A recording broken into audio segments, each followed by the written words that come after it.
Ang intense ng mga kaganapan ngayon sa abot kamay na pangarap sapagkat walang kaalam-alam sila Justin at Eric na nasa tabi na pala nila si Doc Robert habang nag-uusap sila sa plano nilang dalawa.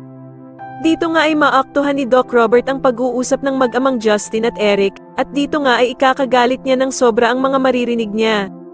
Samantala matapos ngang matanggap si Justin sa Apex, sa unang araw nga nito bilang HR ay maglilibot ito upang masaulo niya nga daw ang buong ospital.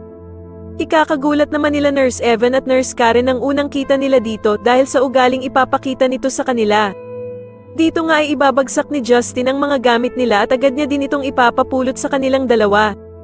Kaya naman ay magkakatinginan ang dalawa habang pinupulot ang mga bumagsak na gamit at iisipin nga nilang mas masama pa kay Zoe ang ugali ni Justin.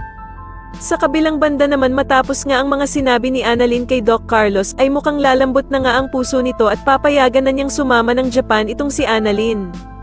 Samantala ay kakausapin naman ni Eric si Giselle at pagsasabihan niya nga ito na pagdating nga daw sa trabaho ay wala namang problema kay Giselle dahil sa matalino naman daw ito at palaging tama pero pagdating nga lang sa personal life ay palagi daw itong palpak. Kaya naman ay mukhang gagana ang pangmamanipula ni Eric sa kanya dahil sa matitigilan na lamang si Giselle at mukhang dadamdamin niya ang mga sinabi sa kanya ni Eric. Sa kabilang banda naman matapos ngang malaman ni Doc Carlos na sumama pala ang anak niyang si Zoe kay Moira sa Japan ay agad niyang pagsasabihan ito na wag nang sumama palagi sa ina niya dahil kapag nagising nga daw si Don Pepe ay siguradong madadamay siya.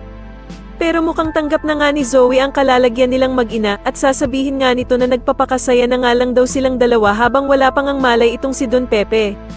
Samantala habang naglalakad naman si Doc Robert ay bigla nitong makikita sila Eric at Justin habang nag-uusap sa isang kwarto at pasimple nga siyang makikinig sa kanilang dalawa.